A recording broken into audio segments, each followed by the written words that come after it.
Assalamualaikum warahmatullahi wabarakatuh. Hai teman-teman, apa kabar hari ini? Semoga kalian masih tetap semangat. Hari ini kita akan mempelajari IPA dan Bahasa Indonesia. Disimak ya.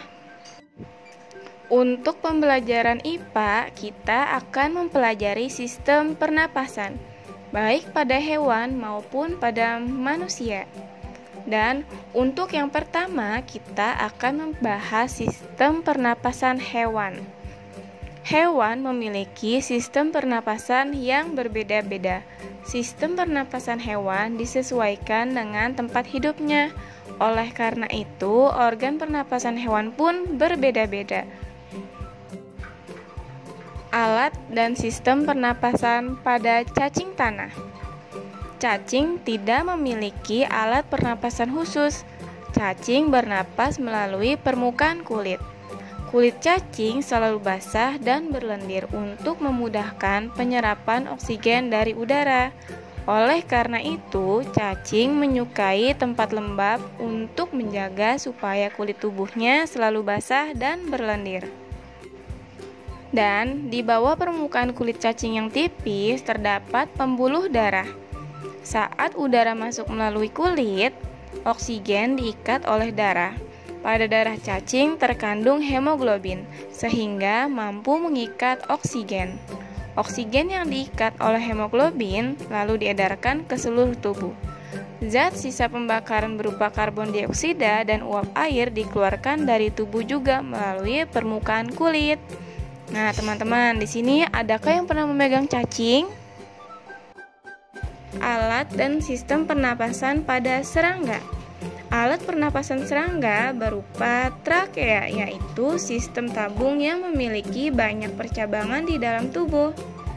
Dan percabangan trakea itu disebut dengan trakeola.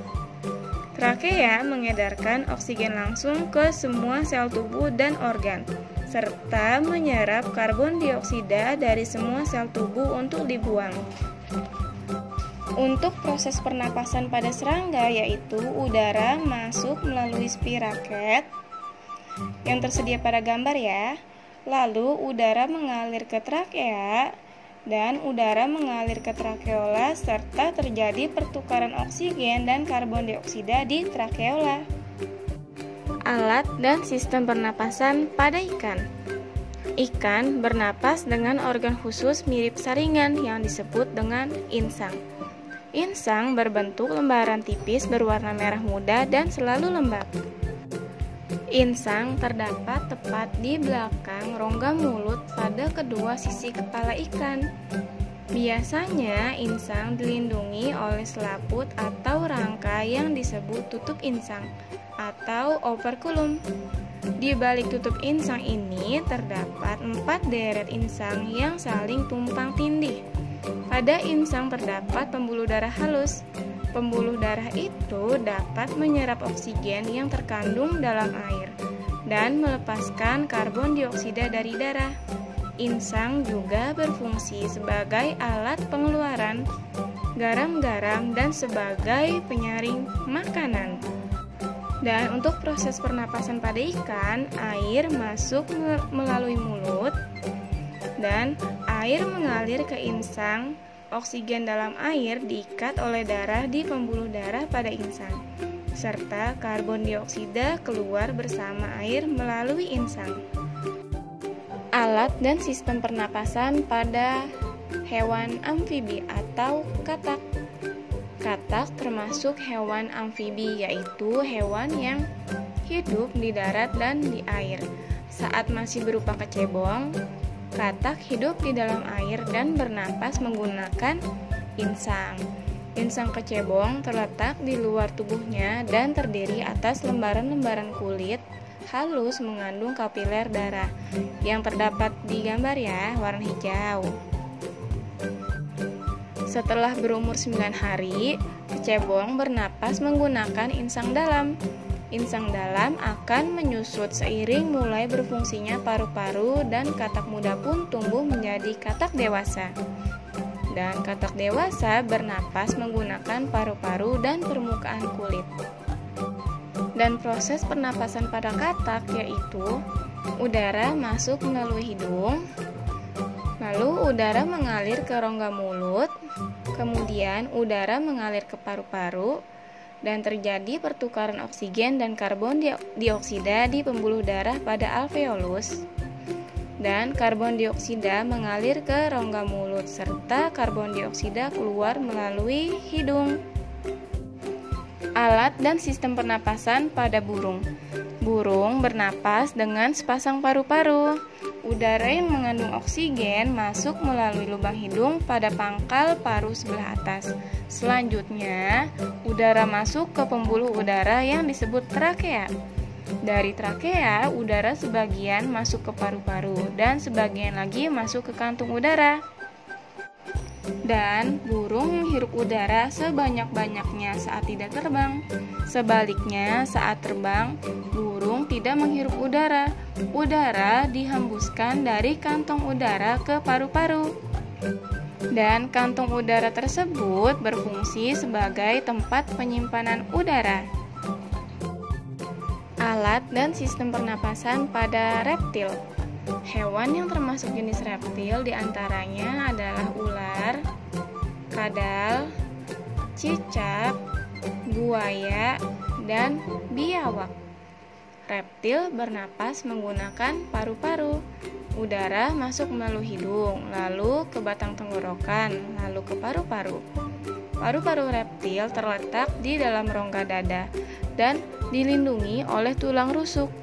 Paru-paru reptil sederhana dengan beberapa lipatan dinding yang dapat memperbesar permukaan paru-paru. Namun, paru-paru kadal dan buaya lebih kompleks dengan beberapa belahan dan bertekstur seperti spons.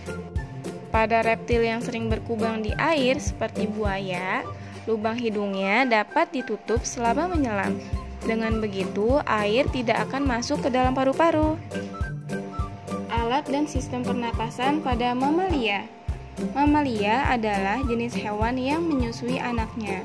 Ada dua jenis mamalia, yaitu mamalia darat dan mamalia air.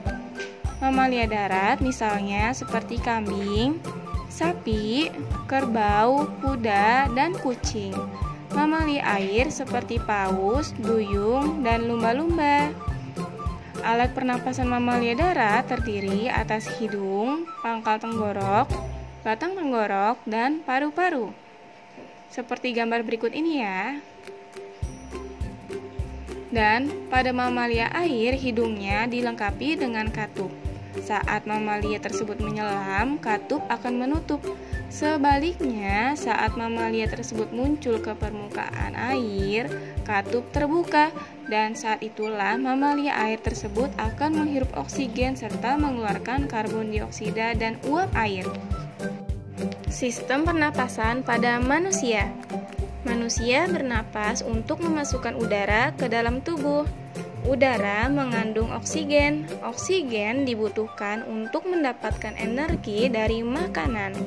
Energi itu menggerakkan semua proses kehidupan yang sangat penting pada tubuh. Organ pernapasan manusia terdiri atas hidung, faring, laring, trakea, bronkus, bronkiolus, dan paru-paru atau alveolus. Berikut adalah penjelasan organ pernapasan pada manusia. Yang pertama, hidung. Udara masuk melalui lubang hidung ke dalam rongga hidung. Di dalam rongga hidung terdapat rambut-rambut pendek dan tebal untuk menyaring dan menangkap kotoran yang masuk bersama udara. Selain disaring, udara yang masuk dilembabkan oleh selaput hidung. Faring. Faring merupakan persimpangan antara saluran pernapasan pada bagian depan dan saluran pencernaan pada bagian belakang. Untuk lebih jelasnya, terlihat pada gambar berikut ini ya. Laring. Laring atau tekak atau jakun terdapat di bagian belakang faring. Laring terdiri atas 9 susunan tulang rawan berbentuk kotak. Selanjutnya, trakea, bronkus, bronkiolus, dan alveolus. Pada trakea terdapat jaringan yang disebut silia yang akan bergerak dan mendorong keluar debu-debu dan bakteri yang masuk. Bronkus merupakan percabangan dari trakea serta terdiri atas bronkus kiri dan bronkus kanan. Serta bronkiolus merupakan percabangan dari bronkus. Dan alveolus terdapat di dalam paru-paru, merupakan tempat terjadinya pertukaran oksigen dan karbon dioksida. Alveolus dikelilingi kapiler-kapiler darah. Alveolus berbentuk seperti buah anggur. Adapun proses pernafasan manusia terjadi saat udara masuk ke dalam tubuh melalui lubang hidung, lalu udara tersebut masuk ke dalam batang tenggorokan, dan dari batang tenggorokan udara masuk ke dalam paru-paru. Di dalam paru-paru, oksigen diserap ke dalam pembuluh darah halus. Sebaliknya, gas karbon dioksida dari pembuluh darah masuk ke dalam paru-paru dan selanjutnya dibuang saat kita menghembuskan nafas. Untuk pembelajaran bahasa Indonesia, kita akan menggali informasi dengan aspek apa, di mana, kapan, siapa, mengapa, dan bagaimana, atau disingkat dengan adik Simba. Dalam kehidupan sehari-hari, pasti kalian sering mendengar pertanyaan-pertanyaan yang menggunakan kata tanya apa, di mana, kapan, siapa, mengapa, dan bagaimana. Contohnya, siapa namamu? Bagaimana kabarmu? Di mana kamu tinggal? Apa hobimu? Mengapa kamu tidak sekolah? Kapan kamu akan masuk sekolah? Dan pertanyaan-pertanyaan tersebut pasti sering kita jumpai dalam kehidupan sehari-hari. Siapa yang pernah bertanya menggunakan adik Simba? Fungsi kata tanya apa? Kata tanya apa berfungsi untuk mendapatkan informasi tentang kabar atau keadaan seseorang. Contohnya, apa kabar Rudi? Atau yang setiap Miss tanyakan pada kalian, apa kabar teman-teman? Yang kedua, untuk mendapatkan informasi tentang pengertian atau penjelasan suatu benda atau kegiatan. Contohnya, apa yang dimaksud dengan kata tanya? Atau apa yang sedang kamu lakukan? Fungsi kata tanya siapa? Kata tanya siapa berfungsi untuk mendapatkan informasi tentang suatu tokoh atau pelaku. Contohnya, siapa namamu? Atau siapa yang memberikan ikan ini padamu? Fungsi kata tanya kapan? Kata tanya kapan berfungsi untuk mendapatkan informasi tentang waktu terjadinya suatu peristiwa. Contohnya, kapan kamu menyapu? Atau kapan kamu menonton TV? Fungsi kata tanya di mana?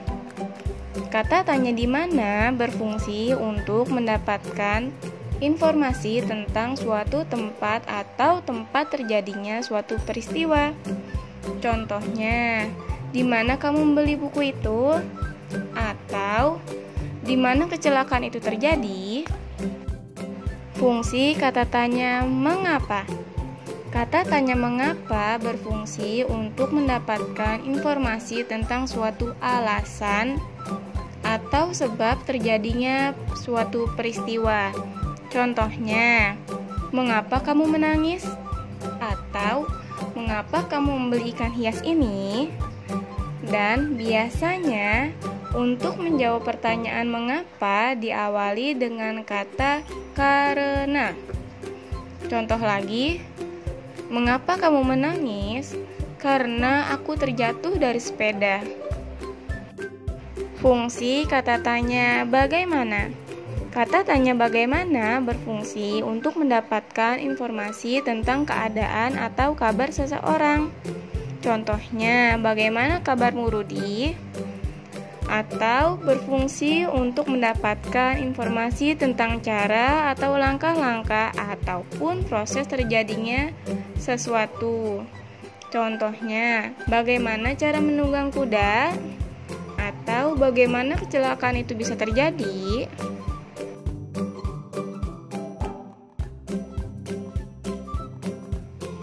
Cukup sekian untuk pembelajaran hari ini. Semoga apa yang kita pelajari dapat bermanfaat di kemudian hari. Seperti kata pepatah, apa yang kalian tanam hari ini, itu yang akan kalian tuai di kemudian hari. Jadi, belajarlah dengan sungguh-sungguh, karena sesungguhnya hal itu akan bermanfaat untuk kalian di masa depan. Dan buatlah ayah bunda kalian bangga. Wassalamualaikum warahmatullahi wabarakatuh.